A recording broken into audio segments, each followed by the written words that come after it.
నమస్తే ప్రజలారా, ఈరోజు మనం ఒక సంచలన నిజం గురించి మాట్లాడుకుందాం. మనం చూస్తున్న ఈ లోకం, మనం నమ్ముతున్న ఈ బంధాలు, మనల్ని రాత్రి పగలు పరిగెత్తిస్తున్న ఈ కోరికలు, ఇవన్నీ నిజమేనా లేక మన కళ్ల ముందు ఉన్న ఒక పెద్ద ఇంద్రజాలమా? మీరు నమ్మినా నమ్మకపోయినా మనం ఒక పెద్ద మాయా ప్రపంచంలో బతుకుతున్నాం. అసలు ఈ లోకం నిజమేనా? ఈ ప్రయాణం మన బయటి ప్రపంచం గురించి కాదు, మన లోపల ఉన్న భ్రమల గురించి, ఈ మాయ గురించి తెలిస్తే ఈ ప్రపంచంలో మనం ఎందుకు ఇన్ని కష్టాలు పడుతున్నామో అర్థమవుతుంది. ఈ వీడియో పూర్తయ్యేసరికి మీ జీవితం మీద మీకున్న అవగాహన పూర్తిగా మారిపోతుంది. మరి ఇంకెందుకు ఆలస్యం? Ladies and gentlemen, your attention please. This is Dr. Paspati Raj and welcome to my channel. మాయ అంటే ఏమిటి? కబీర్ దాస్ గారి అద్భుత సందేశం. మొదటగా మాయను ఒక సామాన్యుడికి అర్థమయ్యేలా చెప్పిన మహాత్మా కబీర్ దాస్ గారి పద్యం గురించి మాట్లాడుకుందాం. ఆయన మాయను ఒక పెద్ద మోసగత్తెగా అభివర్ణిస్తూ ఇలా చెప్పారు: మాయ మహాతగిని హంజాని, తిరుగున ఫాస్లియే కరడోలే, బోలే మధురీ బాని, కేశవ్కే కమలా హుయి బైఠీ, శివకే భవన్ భవానీ, పండాకి మూరత్ హుయి బైఠీ, తీరత్ హూ మే పానీ, योगी के योगिनी होई बैठी, राजा के घर रानी, काहू के हीरा होई बैठी, काहू के कौड़ी कानी, भक्तन के भक्तिनी होई बैठी, ब्रह्मा के ब्रह्मानी, कहे कबीर सुनो भाई साधो, यह सब अकता कहानी. దీని అర్థం చాలా లోతైనది. ఓ సజ్జనులారా, ఈ మాయ అనేది ఒక పెద్ద మోసగత్తె అని నేను తెలుసుకున్నాను. ఆమె తన చేతిలో సత్వ, రజ, తమో గుణాలనే 3 రంగుల దారాలను అంటే పాసాలను పట్టుకుని తీయని మాటలు పలుకుతూ లోకాన్ని భ్రమింపజేస్తోంది అని ఆయన హెచ్చరించారు. ఈ మాయాజాలం ఎంత విచిత్రమైనదంటే అది ఎక్కడ ఏ రూపంలో ఉంటుందో ఊహించడం కష్టం. ఆమె విష్ణువు దగ్గర లక్ష్మీదేవిగా, శివుని ఇంట్లో పార్వతీదేవిగా ఉంటుంది. పూజ చేసేవాడికి విగ్రహంలా, పుణ్యతీర్థాలలో నీటి రూపంలోనూ కనిపిస్తుంది. యోగుల దగ్గర యోగినిగా, రాజుల కోటలో రాణిగా మారుతుంది. కొందరికి ఆమె వజ్రంలా అమూల్యంగా, మరికొందరికి కేవలం ఒక గవ్వలా పనికిరానిదిగా కనిపిస్తుంది. చివరికి భక్తుల హృదయాల్లో భక్తి రూపంలో, బ్రహ్మదేవుడి దగ్గర బ్రహ్మణి రూపంలో ఉంటుంది. ఒక వేటగాడు పక్షిని పట్టడానికి ఎలాగైతే ఆహారం వేసి ఆకర్షిస్తాడో, మాయ కూడా మనకు ఇలాంటి రకరకాల సుఖాలను, రూపాలను చూపిస్తూ, తీయని మాటలు చెబుతూ మనల్ని సంకెళ్లతో బంధిస్తుంది. ఆ సంకెళ్ళు మన కంటికి కనిపించవు, కాని అవి మనల్ని ఈ సంసార చక్రంలో తిప్పుతూనే ఉంటాయి. అందుకే కబీర్ చెబుతున్నాడు: ఓ సాధువులారా వినండి, ఈ మాయ యొక్క కథ వర్ణనాతీతమైనది, ఇది మాటలకు అందనిది. ఆధునిక సైన్స్ దృష్టిలో మాయ క్వాంటమ్ ఫిజిక్స్. ఇక్కడ ఒక ఆశ్చర్యకరమైన విషయమేమిటంటే, వేల ఏళ్ల క్రితం మన పెద్దలు చెప్పిన ఈ మాయ గురించి నేటి ఆధునిక సైన్స్ కూడా అదే మాట చెబుతోంది. ఆల్బర్ట్ ఐన్స్టైన్ ఒకసారి ఏమన్నారంటే, reality is merely an illusion, albeit a very persistent one. అంటే మనం చూస్తున్న ఈ నిజం అనేది కేవలం ఒక బలమైన భ్రమ మాత్రమే. నేటి క్వాంటమ్ ఫిజిక్స్ ప్రకారం మనం తాకుతున్న ఏ వస్తువు కూడా నిజానికి సాలిడ్ అంటే అంత ఘనంగా ఉండదు. పరమాణు స్థాయిలో చూస్తే ప్రతి వస్తువులో 99.99% ఖాళీ స్థలమే, అంటే ఎంటీ స్పేస్ ఉంటుంది. మరి మనకు అది గట్టిగా ఎందుకు అనిపిస్తుంది? అదంతా మన మెదడు సృష్టించే ఒక ఎలక్ట్రికల్ సిగ్నల్ మాత్రమే. నేడు ప్రపంచ ప్రఖ్యాత శాస్త్రవేత్తలు సిమ్యులేషన్ థియోరీ గురించి మాట్లాడుతున్నారు. అంటే మనం ఒక అడ్వాన్స్డ్ కంప్యూటర్ గేమ్లోని పాత్రలలాగా ఒక భ్రమలో బతుకుతున్నాం అని దీని అర్థం. సైన్స్ ఇప్పుడు ఏదైతే కనిపెడుతుందో దాన్నే మన పూర్వీకులు మాయ అని పిలిచారు. మాయ గురించి మాట్లాడేటప్పుడు జగద్గురువులు, అద్వైత వేదాంత చక్రవర్తి ఆది శంకరాచార్యుల ప్రస్తావన లేకుండా ఆ చర్చ పూర్తి కాదు. ఆయన ఈ ప్రపంచాన్ని మిథ్య అని కొట్టిపారేశారు. ఆయన రాసిన వివేక చూడామణిలో మాయను ఇలా వర్ణించారు: శ్లోకం: సన్నాప్య సన్నాయు భయాత్మికానో, భిన్నాప్య భిన్నాప్యు భయాత్మికానో, సంగాప్య నంగాప్యు భయాత్మికానో, మహాద్భుత నిర్వచనీయ రూప. దీని అర్థం, మాయ అనేది ఉన్నదా అంటే సత్ కాదు, లేనిదా అంటే అసత్ అది కాదు. ఇది ఒక వింతైన శక్తి. ఇది భగవంతుడి కంటే వేరైనది కాదు, అలాగని భగవంతుడు కాదు. దీన్ని మాటల్లో వర్ణించడం అసాధ్యం, అందుకే దీన్ని అనిర్వచనీయం అన్నారు. శంకరాచార్యుల ప్రసిద్ధ ఉదాహరణ రజ్జు, సర్పభ్రాంతి. మాయ ఎలా పనిచేస్తుందో చెప్పడానికి ఆయన ఒక అద్భుతమైన ఉదాహరణ ఇచ్చారు. చీకటి పడుతున్న సమయంలో దారిలో పడి ఉన్న ఒక తాడును చూసి భ్రమతో అది పాము అని అనుకుంటాం. ఆ క్షణంలో ఆ పాము మనకు నిజంగానే కనిపిస్తుంది. మన గుండె వేగంగా కొట్టుకుంటుంది, భయం వేస్తుంది, చెమటలు పడతాయి. కాని ఎప్పుడైతే ఎవరో ఒకరు వచ్చి టార్చ్లైట్ వేసి చూపిస్తారో అప్పుడు అక్కడ ఉన్నది తాడు మాత్రమే అని అర్థమవుతుంది. ముఖ్యమైన పాయింట్, లైట్ వేయకముందు అక్కడ పాము లేదు, లైట్ వేసిన తర్వాత పాము చనిపోలేదు. అక్కడ ఎప్పుడూ తాడే ఉంది. కాని మన అజ్ఞానం వల్ల లేని పామును చూసి భయపడ్డాం. అలాగే ఈ ప్రపంచమంతా పరబ్రహ్మమే తాడు. కాని మన అజ్ఞానం వల్ల ఈ బంధాలు, కష్టాలు, కులాలు, మతాలు అనే పామును చూసి భయపడుతున్నాం. ఎప్పుడైతే జ్ఞానం అనే కాంతి వస్తుందో అప్పుడు ఈ మాయా జగత్తు అంతా పరమాత్మ స్వరూపంగానే కనిపిస్తుంది. ఆయన ఒక్క మాటలో తేల్చి చెప్పారు, బ్రహ్మ సత్యం జగన్మిథ్య అంటే పరమాత్మ ఒక్కడే సత్యం. ఈ జగత్తు కేవలం ఒక తాత్కాలిక భ్రమ. ఈ మాయ కేవలం మనుషులకే పరిమితం కాదు. ఈ కులాలు, మతాలు, వర్గాలు, దేశాలు, రాష్ట్రాలు, చివరికి మనం చూస్తున్న ఖండాలు, పశుపక్ష్యాదులు, సకల జీవరాశులు అన్నీ ఆ మాయారూపాలే. మనం ఒక దేశానికి ఇంకో దేశానికి మధ్య గీసుకున్న సరిహద్దులు ఎంత నిజమో, మన మనసులో మనుషుల మధ్య గీసుకున్న కులమతాల గోడలు కూడా అంతే మాయ. ఒక పక్షికి లేని సరిహద్దులు, ఒక జంతువుకు తెలియని కులాలు కేవలం విజ్ఞానం ఉందని చెప్పుకునే మనిషికి మాత్రమే ఎందుకు ఉన్నాయి? ఎందుకంటే మాయ మనిషి అహంకారాన్ని అంతలా కప్పేసింది. మనమంతా ఒకే సముద్రంలోని అలలం అని మర్చిపోయి ఈ అలై పెద్దది, ఆ అలై చిన్నది అని కొట్టుకుంటున్నాం. కాని సముద్రం దృష్టిలో అన్ని నీటి బుడగలే. వేదాలు ఈ సృష్టిని మాయామయం అని అంటాయి. మాయాంతు ప్రకృతిం విద్యాత్ అని శ్వేతాశ్వతర ఉపనిషత్తు చెబుతోంది. అంటే ఈ ప్రకృతి అంతా మాయే అని అర్థం. భగవద్గీతలో శ్రీకృష్ణ పరమాత్మ అర్జునుడికి ఒక రహస్యం చెబుతాడు.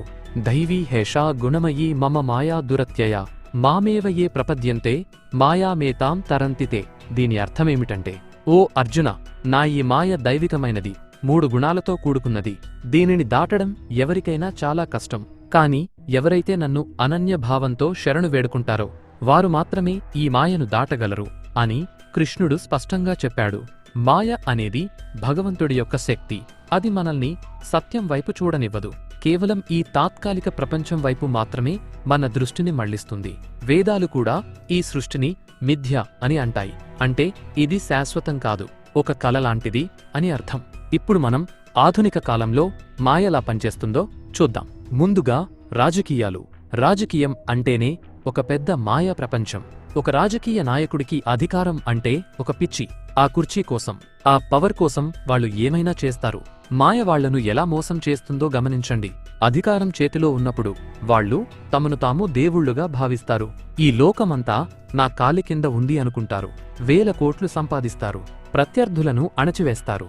కాని వాళ్లు మర్చిపోయే ఒక విషయం ఏంటంటే, ఆ అధికారం శాశ్వతం కాదు. మాయ వాళ్ల కళ్లకు గంతలు కడుతుంది. నువ్వు ఎప్పటికీ పవర్లోనే ఉంటావు, నీ మాట చెల్లుబాటు అవుతుంది అని నమ్మిస్తుంది. కాని ఎన్నికలు రాగానే లేదా పదవీకాలం ముగియగానే ఆ కుర్చీ పోతుంది. అప్పుడుగాని వాళ్లకు అర్థం కాదు తాము ఇంతకాలం ఒక భ్రమలో ఉన్నామని. ఆ పదవి కోసం చేసిన పాపాలు మాత్రం వాళ్ల వెంట వస్తాయి. పదవి పోయాక, అధికారం ఉన్నప్పుడు చుట్టూ తిరిగిన జనం కూడా కనిపించరు. ఇదే రాజకీయ మాయ. పదవి ఉన్నప్పుడున్న హోదా, కీర్తి అంతా మాయే. అవి నీటిమీద రాతల వంటివి. ఈ ప్రపంచంలో అతిపెద్ద మాయ డబ్బు. డబ్బు ఉంటే అంతా ఉన్నట్లే అని మాయ మనల్ని నమ్మిస్తుంది. వ్యాపారవేత్తలు రాత్రి పగలు కష్టపడతారు. 1 కోటి సంపాదిస్తే 10 కోట్లు కావాలంటారు. 10 కోట్లు వస్తే 100 కోట్లు కావాలంటారు.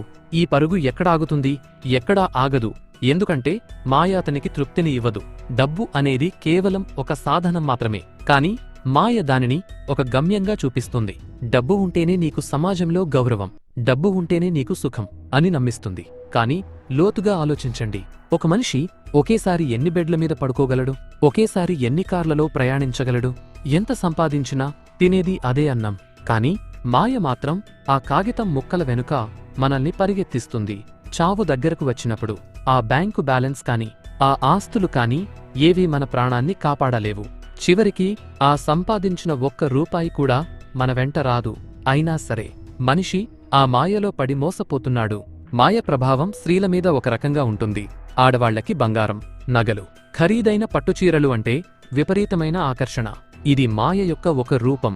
ఒక కొత్త నెక్లెస్ చూసినప్పుడు లేదా ఒక పట్టు చీర చూసినప్పుడు అది తన దగ్గర లేకపోతే జీవితమే వెలితిగా అనిపిస్తుంది. అది కొనుక్కుంటేనే తన అందం పెరుగుతుందని, సమాజంలో హోదా పెరుగుతుందని మాయ నమ్మిస్తుంది. పక్కా ఆవిడ వేసుకున్న నగ కంటే తన నగ పెద్దగా ఉండాలి అని తాపత్రయపడతారు. దీనికోసం భర్త మీద ఒత్తిడి తెస్తారు, ఇంట్లో గొడవలు పడతారు. కాని ఆలోచించండి, ఆ బంగారం ఏమైనా శాశ్వతమా? అది కేవలం ఒక లోహం. ఆ పట్టుచీర అనేది కొన్ని దారాల కలయిక. ఇవి శరీరాన్ని అలంకరించగలవు కాని ఆత్మకు ఏమైనా ఇస్తాయా? ఈ వస్తువుల మీద పెంచుకునే ఆ మోహం, ఆ ఆకర్షణ మనిషిని ఆధ్యాత్మిక మార్గం నుండి దూరం చేస్తుంది. ఆ వస్తువులు ఉంటేనే గొప్ప అనే భ్రమ మాయ కలిగిస్తుంది. ఆ భ్రమలోనే సగం జీవితం గడిచిపోతుంది. మగవాడి విషయానికి వస్తే మాయ అతన్ని స్త్రీ ఆకర్షణలో పడేస్తుంది. ఒక అందమైన రూపం కనిపిస్తే ఆ ఆకర్షణలో పడి తన విజ్ఞానాన్ని, తన క్యారెక్టర్ని, తన బాధ్యతలను కూడా మర్చిపోతాడు. ఆ క్షణికమైన సుఖమే శాశ్వతమని భ్రమపడతాడు. ఈ ప్రపంచంలో ఎంతోమంది గొప్ప మేధావులు, యోధులు ఈ ఆకర్షణలో పడి సర్వస్వం కోల్పోయారు. పురాణాల్లో కూడా మనం చూస్తాం. విశ్వామిత్రుడు వంటి మహాతపస్వి మేనకను చూసి తన తపస్సును పక్కన పెట్టేశాడు. మాయ ఎంత బలమైనదో దీనిని బట్టి అర్థం చేసుకోవచ్చు. శరీరం అనేది కేవలం పంచభూతాల కలయిక. చర్మం కింద ఉన్నది కేవలం రక్తం, మాంసం, ఎముకలు మాత్రమే. కాని మాయ మాత్రం ఆ శరీరాన్నే సర్వస్వం అని చూపిస్తుంది. ఆ బాహ్య సౌందర్యం మీద మోహం పెంచుకునేలా చేస్తుంది. ఈ ఆకర్షణ వల్ల మనిషి తన విచక్షణా జ్ఞానాన్ని కోల్పోతాడు. అది తన పతనానికి దారితీస్తుంది. ఇప్పుడు అందరికంటే క్లిష్టమైన విషయం బంధాలు. ఇది నా తల్లి, ఇది నా తండ్రి, వీడు నా భర్త, ఈమె నా భార్య, వీళ్ళు నా పిల్లలు, వీడు నా తమ్ముడు, నా చెల్లి అని మనం అనుకుంటాం. కాని ఆధ్యాత్మికంగా చూస్తే ఇవన్నీ కేవలం ఈ జన్మకు సంబంధించిన నాటకం మాత్రమే. కబీర్ దాస్ గారు దీనిని చాలా స్ట్రాంగ్గా చెప్పారు. ఈ బంధాలు అనేవి మాయ పన్నే ఒక వల. పోయిన జన్మలో వీళ్లు ఎవరో మనకు తెలియదు, వచ్చే జన్మలో వీళ్లు మనకు ఉంటారో లేదో తెలియదు. ఒక బస్టాప్లో కొంతమంది ప్రయాణికులు ఎలాగైతే కలుస్తారో ఈ జీవితం అనే ప్రయాణంలో ఈ బంధాలు కూడా అంతే. కాని మాయ మాత్రం వీళ్లు నీవాళ్లు, వీళ్లు లేకపోతే నువ్వు లేవు, వీళ్లు దూరమైతే నీ జీవితమే శూన్యం అని మనల్ని ఏడిపిస్తుంది. ఆ బంధాల మీద పెంచుకునే అతి మోహమే మనిషికి దుఃఖాన్ని మిగిలిస్తుంది. తల్లిదండ్రులను గౌరవించాలి, భార్యాపిల్లలను ప్రేమించాలి, కాని వాళ్ళు నా సొంతం, వాళ్ళు శాశ్వతం అని అనుకోవడం మాత్రం మాయే. ఎందుకంటే ఎవరైనా ఒకరోజు వెళ్లిపోవాల్సిందే. ఆ వెళ్లిపోయినప్పుడు వచ్చే బాధే మాయ మనకు ఇచ్చే గొప్ప దెబ్బ. మనం పుట్టినప్పుడు ఒంటరిగానే వస్తాం, పోయేటప్పుడు ఒంటరిగానే పోతాం. మధ్యలో ఉన్న ఈ బంధాలన్నీ మాయా నాటకంలోని పాత్రలు మాత్రమే. ఒక్కసారి కళ్ళు మూసుకుని ఆలోచించండి. ఈ కులాలు, మతాలు, దేశాల సరిహద్దులు ఇవన్నీ మనకు నిజమైన బంధువులా, లేక మాయ మన కళ్లకు కట్టిన గంతలా? మనకు బాగా కావాల్సిన వాళ్ళు రేపు మనల్ని వదిలి వెళ్లిపోయినప్పుడు, ఆ ఆఖరి చూపులో ఉండే బాధను అనుభవించినప్పుడు అప్పుడు తెలుస్తుంది ఈ రాజకీయం, వ్యాపారం, అంతస్తులు అన్నీ ఎంత అర్థం లేనివో. ఈ జీవులంతా ఒకే ప్రయాణంలో ఉన్న బాటసారులు. ఆ సత్యాన్ని తెలుసుకున్నప్పుడే మనకు నిజమైన శాంతి, విముక్తి లభిస్తాయి. మాయ ఎంత బలమైనదో చెప్పడానికి ఒక గొప్ప పురాణగాథ ఉంది. ఒకసారి నారద మహర్షి వైకుంఠానికి వెళ్లి శ్రీమహావిష్ణువును ఒక ప్రశ్న అడిగాడు. స్వామి, అసలు ఆ మాయ అంటే ఏమిటి? అది ఎలా ఉంటుంది? నాకు ఒక్కసారి చూపించవా అని కోరాడు. అప్పుడు విష్ణుమూర్తి నారదుణ్ణి భూలోకానికి తీసుకెళ్లి తనకు దాహం వేస్తోందని నీళ్లు తీసుకురమ్మని పంపాడు. నీళ్లకోసం వెళ్లిన నారదుడు ఒక అందమైన యువతిని చూసి ఆమెతో ప్రేమలో పడి పెళ్లి చేసుకుని 12 ఏళ్లు సంసారంలో మునిగిపోయాడు. భార్య, పిల్లలు, ఇల్లు ఇవే లోకం అనుకున్నాడు. చివరకు ఒక తుఫాను వచ్చి అంతా కొట్టుకుపోయినప్పుడు నారదుడు ఒంటరివాడై ఏడుస్తూ కూర్చున్నాడు. అప్పుడు వెనక నుండి ఒక స్వరం వినిపించింది. నారదా, నీళ్లు తెమ్మంటే ఇంత ఆలస్యం చేశావేంటి? నాకు దాహం వేస్తోంది అని. నారదుడు కళ్ళు తెరిచి చూస్తే అక్కడ ఏ గ్రామం లేదు, భార్య లేదు, పిల్లలు లేరు, కేవలం విష్ణుమూర్తి నిలబడి ఉన్నాడు. అప్పుడు నారదుడికి అర్థమైంది, ఈ 12 ఏళ్ల జీవితమంతా కేవలం కొన్ని క్షణాల మాయ అని. మన జీవితం కూడా అంతే. మాయ మనల్ని ఎంత త్వరగా తనలో కలిపేసుకుంటుందో చూడండి. ఇక ఈ కలియుగంలో మాయ సరికొత్త రూపం దాల్చింది. అదే సోషల్ మీడియా. ఇన్స్టాగ్రామ్లో ఫోటోలు, ఫేస్బుక్లో లైకులు, యూట్యూబ్లో వ్యూస్. ఇవే జీవితం అనుకుంటున్నాడు మనిషి. ఒక అందమైన ఫోటో తీయడం కోసం ప్రాణాలకు తెగించి సెల్ఫీలు తీసుకుంటున్నాడు. ఎదురుగా ఉన్న మనిషితో మాట్లాడటం మానేసి ఎక్కడో ఉన్న అపరిచితుల కామెంట్స్ కోసం ఎదురు చూస్తున్నాడు. ఇది ఒక పెద్ద మాయాజాలం. మనం ఫోన్లో చూసే ప్రపంచం నిజం కాదు. అక్కడ అందరూ సంతోషంగా ఉన్నట్లు కనిపిస్తారు, కానీ లోపల ప్రతి ఒక్కరికీ ఒక బాధ ఉంటుంది. మాయ మాత్రం మనల్ని వేరే వాళ్లతో పోల్చుకునేలా చేసి మన దగ్గర ఉన్న సంతోషాన్ని దూరం చేస్తుంది. మన సమయాన్ని, మన ఆలోచనలను ఈ వర్చువల్ ప్రపంచం దోచేస్తోంది. మనం రోజూ అద్దంలో చూసుకునే ఈ శరీరం మీద మనకు ఎంత మమకారం. కానీ ఆలోచించండి, ఈ శరీరం శాశ్వతమా? చిన్నప్పుడు పాలు తాగే పిల్లాడిలా ఉన్నా మనం ఈరోజు ఇలా ఉన్నాం, రేపు ముసలివాళ్లమవుతాం. మాయ మనకు ఒక భ్రమను కలిగిస్తుంది. నువ్వు ఎప్పటికీ ఇలాగే అందంగా ఉంటావు, నీకు చావు రాదు అని నమ్మిస్తుంది. మనం ఒక రోగిని చూసినప్పుడు లేదా ఒక శవాన్ని చూసినప్పుడు మాత్రమే వైరాగ్యం వస్తుంది. కానీ ఆ శ్మశానం నుండి బయటకు రాగానే మళ్లీ మాయ మనల్ని కమ్మేస్తుంది. ఈ శరీరమనేది కేవలం ఒక అద్దె ఇల్లు లాంటిది. ఆత్మ అనే యాత్రికుడు ఇందులో కొంతకాలం ఉండి ఆ ఇల్లు పాతబడగానే ఇంకో ఇంట్లోకి వెళ్ళిపోతాడు. కాని మాయ మాత్రం ఈ ఇంటినే నేను అని భ్రమ కలిగిస్తుంది. ఈ అజ్ఞానమే మన దుఃఖానికి కారణం. మాయను జయించినవాడు భక్తుడు, మాయలో చిక్కుకున్నవాడు అసురుడు. హిరణ్యకశిపుడు లోకాలను జయించి బ్రహ్మ దగ్గర వరం పొంది ఒక అహంకారంలో పడ్డాడు. నేనే దేవుడిని, నాకు చావు లేదు అని నమ్మాడు. ఇది మాయ యొక్క పరాకాష్ఠ. కాని ప్రహ్లాదుడు అనే చిన్న బాలుడు ఆ మాయను చూడలేదు. అతను మాయకు వెనక ఉన్న భగవంతుణ్ణి చూశాడు. తండ్రి, ఈ అధికారం, ఈ శరీరం, ఈ లోకమన్నీ అశాశ్వతం, ఆ హరి ఒక్కడే సత్యం అని చెప్పాడు. చివరికి ఆ మాయా రూపంలో ఉన్న అహంకారం నరసింహస్వామి చేతిలో అంతమైపోయింది. మాయ మనల్ని ఎంత ఎత్తుకు తీసుకెళ్తుందో అంత వేగంగా కిందకు పడేస్తుంది.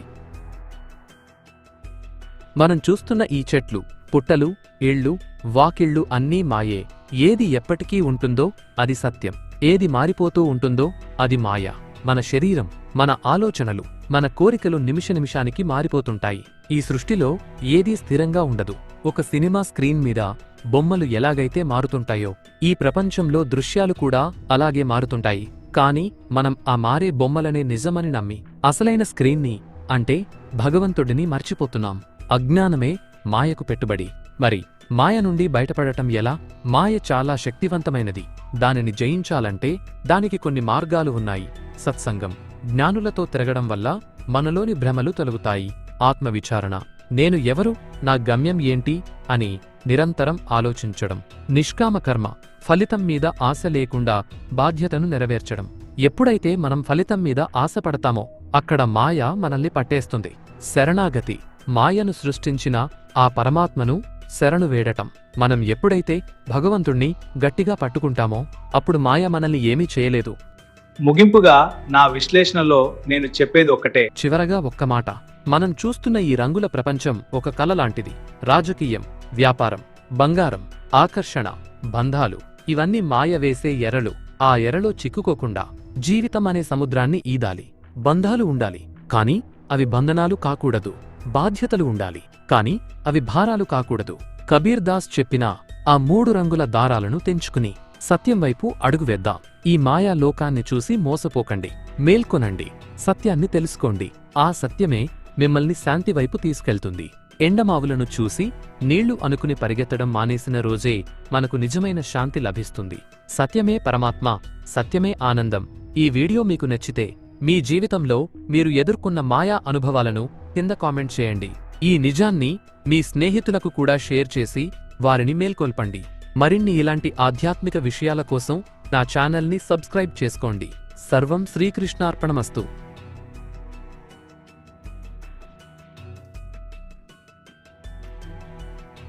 మీకు నా వీడియో అండ్ నా ఎక్స్ప్లెనేషన్ నచ్చినట్లయితే please like and share. Regular గా నా వీడియో అప్డేట్స్ కావాలనుకుంటే మాత్రం తప్పకుండా మన ఛానల్ని సబ్స్క్రైబ్ చేసుకోవడం మాత్రం మర్చిపోకండి. ఈ టాపిక్ మీద మీ అభిప్రాయాలను కింద కామెంట్స్ రూపంలో షేర్ చేసుకోండి. మీకు నా వీడియో అండ్ నా ఎక్స్ప్లెనేషన్ నచ్చినట్లయితే ప్లీజ్ లైక్ అండ్ షేర్. రెగ్యులర్గా నా వీడియో అప్డేట్స్ కావాలనుకుంటే మాత్రం తప్పకుండా నా యూట్యూబ్ ఛానల్ని సబ్స్క్రైబ్ చేసుకోవడం మాత్రం మర్చిపోకండి. అలాగే పక్కన కనిపిస్తున్న గంట సింబల్ని నొక్కినట్లయితే నేను ఎప్పుడు నా కొత్త వీడియోని అప్లోడ్ చేసినా అది మీకు నోటిఫికేషన్ రూపంలో మీ మొబైల్కి వస్తుంది. Thanks for watching and thank you all.